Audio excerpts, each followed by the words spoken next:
السلام علیکم ورحمۃ اللہ وبرکاتہ۔ الحمد للہ العلی الکبیر المتعال، والصلاة والسلام علی صاحب الشرف والکمال، اما بعد، اعوذ باللہ من الشیطان الرجیم۔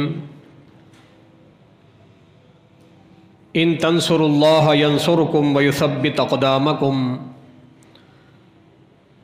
تمام تر تعریفات، تسبیحات، تحمیدات اور تمجیدات، تکبیرات اور تمام تر پاکیزہ کلمات اللہ رب العزت، اللہ وحدہ لا شریک کے لیے لائق و زیبا ہیں،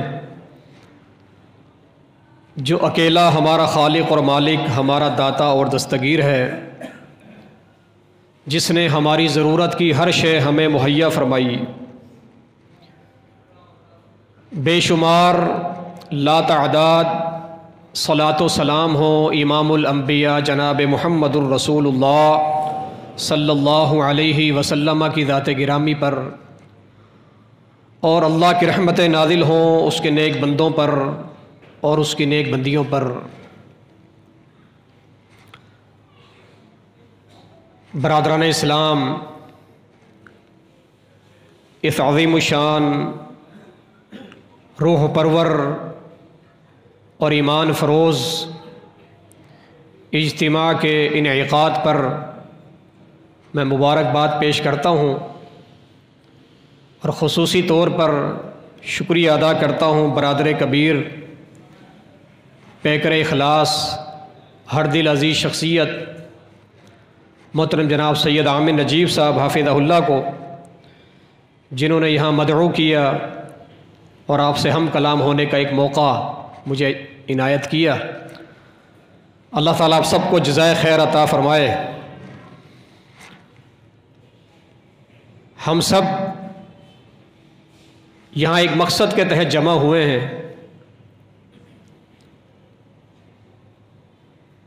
اس کے علاوہ ہم اپنی عملی زندگی میں بھی دیکھتے ہیں کہ ہر چیز کا ایک مقصد ہوتا ہے، ہر چیز کسی نہ کسی مقصد کے تحت تشکیل پاتی ہے، اسے وجود میں لایا جاتا ہے۔ اگر وہ چیز اپنے مقصد اور مشن کو پورا کرے تو وہ بڑی محبوب ہوتی ہے، اس کی قیمت، اس کی ویلیو ہوتی ہے۔ اگر وہ چیز اپنا کام نہ کرے، اپنے مقصد کو پورا نہ کرے، تو پھر اس کی کوئی قیمت ہماری نظر میں نہیں رہتی۔ آپ کے ہاتھ میں، آپ کی کلائی پر بندھی ہوئی گھڑی، اس کا بھی ایک مقصد ہے۔ اب یہ مقصد پورا کر رہی ہے تو ہمیں یہ عزیز ہے، ہمیں یہ پسند ہے، ہم شوق سے اسے اپنے ہاتھ میں باندھتے ہیں، اور اگر یہ بند ہو جائے، اپنا کام چھوڑ دے، تو پھر یہ ہمارے لیے بیکار ہے۔ اور ایسی بیکار چیزیں جو مقصد پورا نہ کریں، ناکارہ ہو جائیں، وہ پھر ردی کی ٹوکری میں پھینک دی جاتی، انہیں کباڑیے کو بیچ دیا جاتا ہے کہ اس کی کوئی قیمت ہی نہیں ہے۔ ہمیں بھی اللہ رب العالمین نے ایک مقصد کے تحت یہ وجود دیا ہے۔ ہمیں اللہ تعالیٰ نے جو عدم سے وجود دیا ایک مقصد کے تحت دیا، بے مقصد پیدا نہیں کیا،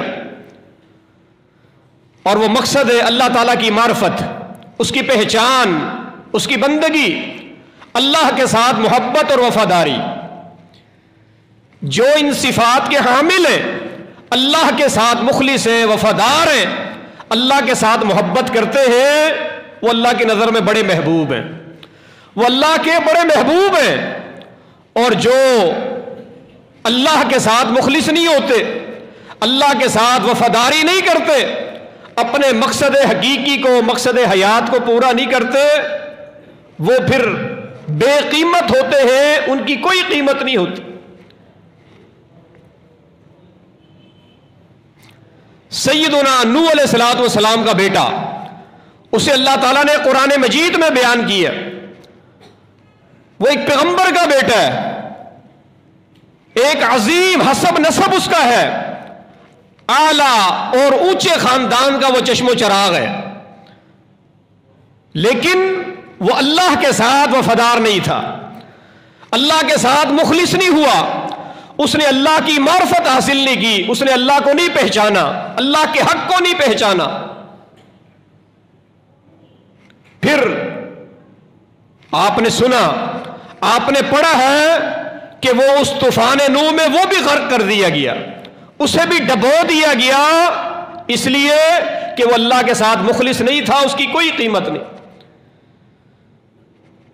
والد گرامی نوح علیہ السلام نے ایک شفقت پدری کے تحت، جو باپ کے دل میں اولاد کی محبت اور شفقت ہوتی ہے، اس کے تحت کہا بھی یا بنی ارکب معنا ولا تکن مع الکافرین، اللہ کے باغیوں کے ساتھ، اللہ کے نافرمانوں کے ساتھ، جو اللہ کے ساتھ مخلص نہیں ہے، بے وفائی کر رہے ہیں، ان لوگوں کا ساتھ نہ دو، ان کا ساتھ دو جو اللہ والے لوگ ہیں، جو اللہ والے لوگ ہیں، اللہ کے ساتھ مخلص ہیں، وفادار ہیں، اللہ کے دین والے ہیں، دینداروں کا ساتھ دو، دوسروں کا ساتھ نہ دو۔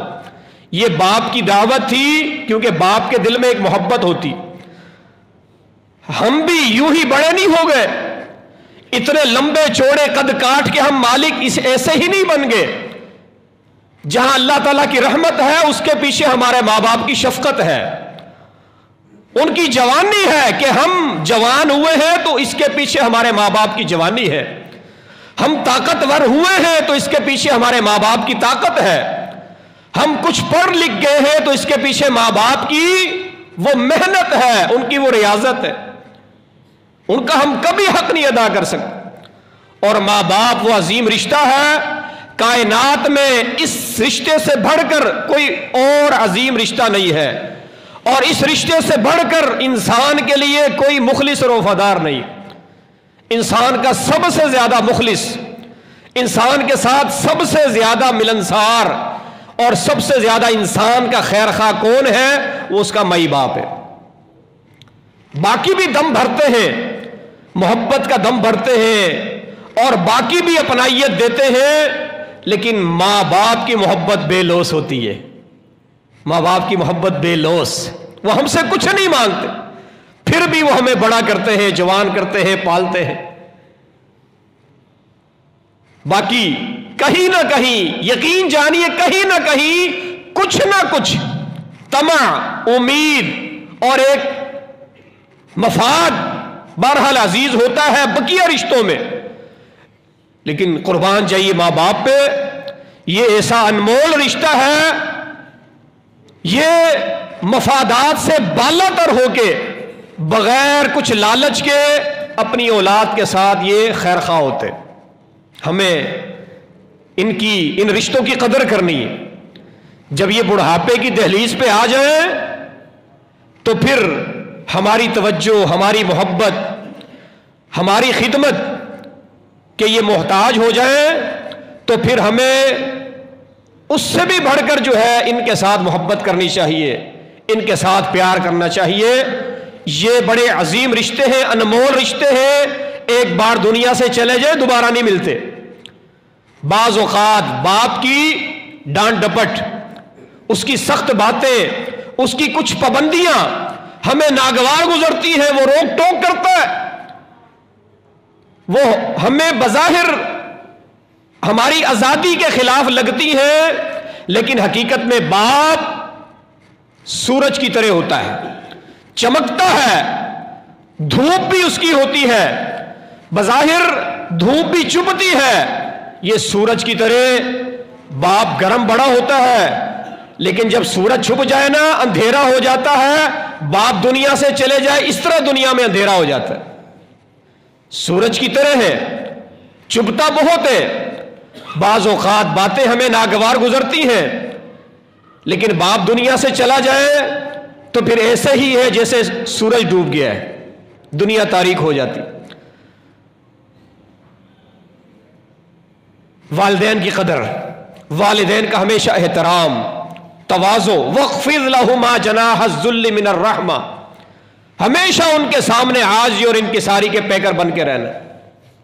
تو نوح علیہ السلام نے بھی اسی شفقت کے تحت دعوت دی تھی کہ یہ اللہ والے لوگ ہیں، یہ اللہ کے ساتھ مخلص وفادار لوگوں کی جماعت ہے، ادھر آ جاؤ۔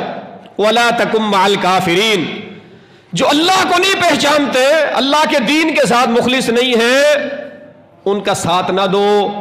بیٹے نے نہ اللہ کی مانی نہ باپ کی مانی، جو نہیں مانتے ماں باپ کی، باپ کی نہیں مانتے، پھر وہ ایسے ہی نقصان اٹھاتے، ایسے ہی پریشان ہوتے ہیں۔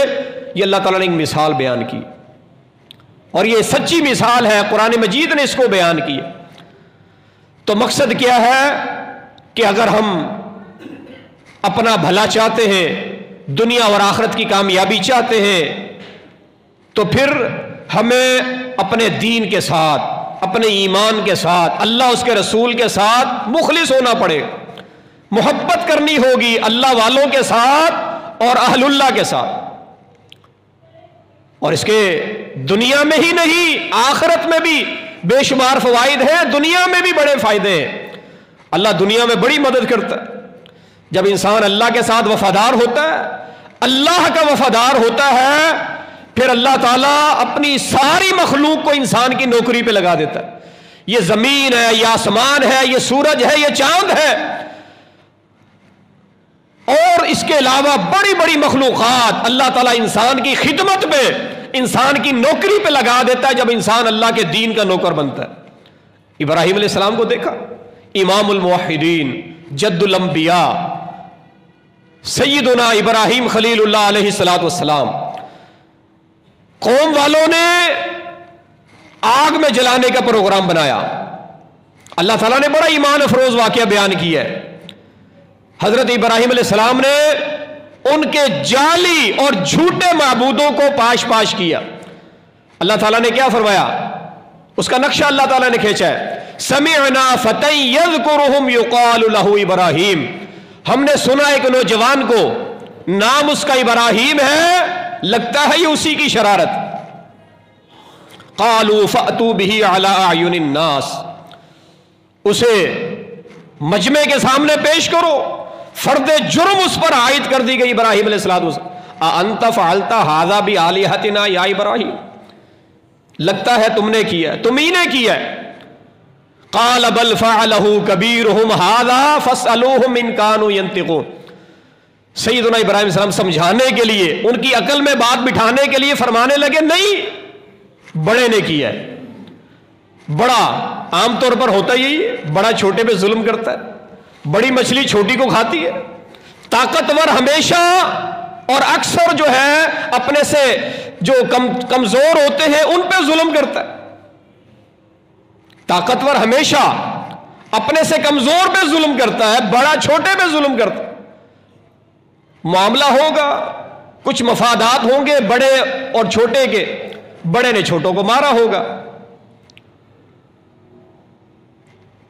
مفادات کی جنگ ہے، نذرانے ہیں، چندے ہیں، کھانے ہیں، مطعومات ہیں، معقولات و مشروبات ہیں جو ان کے بتوں کے حضور پیش کیے جاتے تھے، اسی پہ جھگڑا ہوگا، مال و متاع کا جھگڑا ہے، فنڈ کا جھگڑا ہے، چندے کا جھگڑا ہے، بڑے نے چھوٹوں کو مارا ہوگا۔ آج بھی یہ جھگڑا ہے، ہر مزار کی یہی کہانی ہے، جتنے بھی مزارات ہیں، جتنی بھی خانقاہیں ہیں، سب کا یہی جھگڑا ہے۔ گدی نشینوں کی آپس کی لڑائیاں اسی وجہ سے ہیں۔ اور یہ جو لوگ وہاں جاتے ہیں نا، خانقاہوں پہ، مزارات پہ، شرک کے اڈوں پہ، یقین جانیے وہاں بیٹھے ہوئے بھکاری، جو وہاں پہ بیٹھے ہوئے بھکاری ہوتے نا، وہ وہاں آنے والے زائرین سے زیادہ سمجھدار ہوتے، وہاں جانے والے زائرین سے بھی زیادہ وہاں کے بیٹھے ہوئے بھکاری ہوتے۔ کم از کم وہ ان سے تو نہیں مانگتے، زندوں سے مانگتے، جھولی ان کے سامنے پھیلاتے، ہاتھ ان کے سامنے پھیلاتے۔ ابراہیم علیہ السلام پر فرد جرم عائد کر دی گئی، سزا سنا دی گئی۔ اللہ تعالیٰ نے ابراہیم علیہ السلام کے ساتھ کیا اللہ تعالیٰ نے رحمت کا معاملہ فرمایا، قلنا یا نار کونی بردا وسلاما علی ابراہیم. یہ کیا ہے؟ اللہ کے دین کے ساتھ وفادار لوگ اللہ تعالیٰ انہیں ضائع نہیں کرتا، اللہ تعالیٰ ہمیشہ کے لیے انہیں امر کر دیتا ہے، اللہ تعالیٰ ہمیشہ کے لیے انہیں عزتیں اور رفتیں دیتا ہے جو اللہ کے دین کے ساتھ مخلص ہوتے ہیں. ان تنصروا اللہ ینصرکم، تم اللہ کے دین کے مددگار بن جاؤ، اللہ تمہارا مددگار بنے گا. وہ ایک چھوٹا سا بچہ جس نے ایک وقت میں ایک باطل علم جس کو جادو کا علم کہتے ہیں وہ بھی سیکھا، اور اسی دوران اس نے شریعت کا علم بھی سیکھا، شریعت کا، جناب عیسیٰ علیہ السلام کی شریعت کا علم، عیسوی شریعت کا بھی وہ عالم تھا، اور اس وقت میں وہ جادو کا علم بھی سیکھ رہا تھا. پھر اس نے آزمایا کہ کون سا علم بہتر ہے، پتا چلا جو اللہ نے آسمان سے دین اتارا ہے شریعت، اس کا علم بہتر ہے. ثابت ہو گیا. بات مختصر کر رہا ہوں. اس نے اس شریعت کی دعوت دینا شروع کی. ایک بچہ، ہم سوچتے ہیں ہم کیا کر سکتے ہیں، ہم بہت کچھ کر سکتے ہیں، ہم ہمت پیدا کریں، استقامت دکھائیں، ہم بہت کچھ کر سکتے ہیں. اس بچے کی طرح اس نے دعوت دینا شروع کی، اس نے اللہ کا پیغام آگے پہنچانا شروع کیا، دین کے لیے اس نے ایک قدم اٹھایا، اللہ نے اس کے کام میں برکت ہی برکت پیدا کر دی. وزیر مسلمان ہوا. اور پھر ایک وقت ایسا بھی آیا کہ اس بادشاہ کی ساری رعایا مسلمان ہو گئی.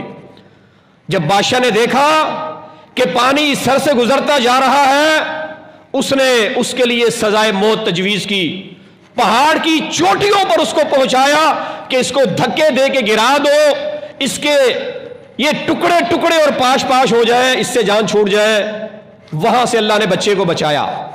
سمندروں کی موجوں کے حوالے کیا گیا، وہاں بھی اللہ تعالیٰ نے بچایا. سمندروں کا مالک بھی اللہ، پہاڑ کی چوٹیوں کا مالک اور خالق بھی اللہ. ان تنصر اللہ ینصرکم، اللہ کے دین کے ساتھ مخلص ہوں گے، اللہ تعالیٰ قدم قدم پہ رہنمائی کرے گا، قدم قدم پہ اللہ تعالیٰ ہماری نصرت اور مدد کرے گا. اس لیے جماعت کے ساتھ اور دین کے ساتھ، اللہ کی شریعت کے ساتھ جڑنا ہے، مخلص ہونا ہے، پھر انشاءاللہ تعالیٰ اللہ کی نصرت اور مدد آئے گی. حضرت سارہ کا واقعہ آپ دیکھ لیں. ظالم اور جابر بادشاہ کے سامنے ہے، عزت خطرے میں پڑی ہوئی ہے، اکیلی عورت، نہتی عورت، کوئی بچاؤ کا راستہ نہیں ہے، کوئی بظاہر دفاع نظر نہیں آ رہا، جان بھی خطرے میں، ایمان بھی، اور اس سے بڑھ کر عزت خطرے میں. عزت خطرے میں. اور عزت سے بڑھ کر بھلا کیا ہوتا ہے؟ عزت سے بڑھ کر بھلا کون سی قیمتی چیز ہے؟ جان سے زیادہ قیمتی تو عزت ہے. اللہ اکبر. کچھ مہلت لی، کچھ مہلت لے کر اللہ سے رابطہ کیا. یہ ہماری رول ماڈل ہے، ہماری مائیں بہنیں، حضرت سارہ، حضرت ہاجرہ، حضرت مریم، حضرت عائشہ، حضرت خدیجہ و امہات المومنین. یہ ہمارے لیے مشعل راہ ہے، رول ماڈل ہے. ان کی سیرت کو پڑھنا ہے ہم نے. انشاءاللہ پھر ایک اچھی نسل ہم آگے معاشرے کو دے سکتے ہیں. اللہ سے رابطہ کیا حضرت سارہ نے. اللہم ان کنت آمنت بک وبرسولک واحسنت فرجی الا علی زوجی فلا تسلط علی ھذا الکافر. اللہ تو جانتا ہے کہ میرے دامن میں کوئی خاص عمل نہیں ہے، نہ میرے نامہ اعمال میں کوئی خاص عمل ہے، بس میری جو زندگی بھر کی جمع پونجی ہے وہ 2 عمل ہے. ایک میرا عمل یہ ہے کہ اللہ میں تجھ پر ایمان لائی ہوں، تیرے رسول حضرت ابراہیم پر ایمان لائی ہوں، اور دوسرے میرے پاس جو میرا عمل ہے، جو میری جمع پونجی ہے، پوری زندگی کی جمع پونجی، وہ ہے میری عزت. میں نے ہمیشہ اپنی عزت کو بچایا ہے، شوہر کے سوا میں نے کسی کو منہ نہیں دکھایا، ہمیشہ میں نے اپنے شوہر کے ساتھ وفاداری کی ہے. اللہ میں تیرے ساتھ بھی وفادار رہی ہوں، اپنے شوہر کے ساتھ بھی وفاداری کی ہے.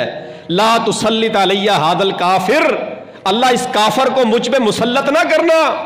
انہوں نے اپنے عمل کا وسیلہ پیش کیا، کیونکہ وہ اللہ کے ساتھ وفادار تھی، شوہر کے ساتھ وفادار تھی، اللہ نے بچا لیا. اور کتنی مثالیں. وہ اصحاب الکہف کا واقعہ ہمارے سامنے بطور مثال کے ہے. انہم فتیۃ آمنوا بربہم وزدناہم ہدا. وہ اللہ کے ساتھ محبت کرنے والے نوجوان، اللہ کے ساتھ وفاداری کرنے والے نوجوان، اللہ تعالیٰ نے ان کو بھی بچایا. اللہ حاد القیاس 20 مثالیں ہیں اس بات کی کہ ہم اپنے مقصد کو پہچانیں، اللہ کے دین کے ساتھ محبت کریں اور دین والوں کے ساتھ محبت کریں. اللہ والوں کے ساتھ محبت کریں گے انشاءاللہ بیڑا پار ہو جائے گا.